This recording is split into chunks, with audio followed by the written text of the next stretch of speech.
Lefkë, moj Lefkë, sot kemi në emision dhe qinen moj deputetën e parlamentit, deputetën e veçantë. Do sillemi ndryshe. Le kam unë, kjo malsorën si Ulsi Manja që i tregoj hierarkin. As si media që i nxjerr ato dekorat në fjerë 2600, zuar vitin 2600 atjetë. Jo, do flasim çkeri. Unë jam ka fush grapa kortës, Lefkë nuk më njeh mua di. Jam steg e vjetër unë, do të merrem vesh me zeqin.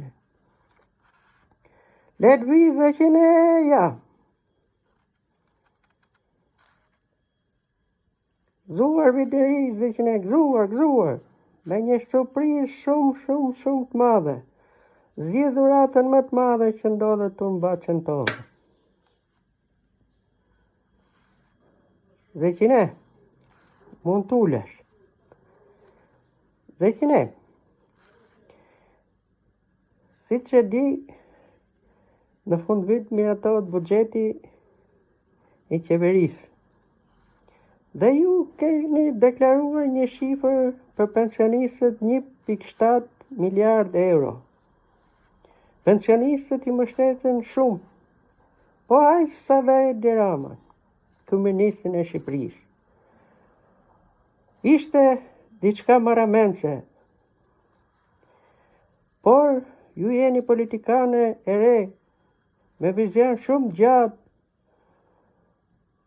Keni menduar për pensionistët deri në vitin 2023. Ju falenderojmë shumë për kontributin që jepni në parlament, ku ka menduar kryeministri i Shqipërisë deri në 2030, ju jeni e ardhmja e Shqipërisë, nuk ka pse të mos mendoni deri në 2043.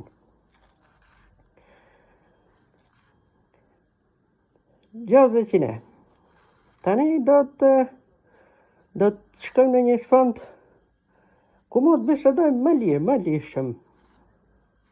E shikon këtu, ky është gardi. Në këtë gard kemi 140 kunguj. Në qoftë se do t'ja jepin 1.7 miliard euro për herë, do të thonin shtoni shumë, shkonin Baçët të huj. Nuk do leç, thot media thot budalliqe, kot. Le pasaj nxorën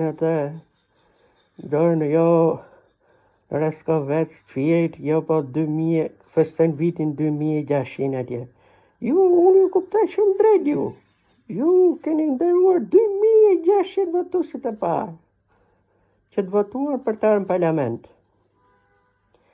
Zeqin buxhetin do ta shënojmë për këtë vit pensionistët plus 100 milion euro, siç ka thënë kryeministri.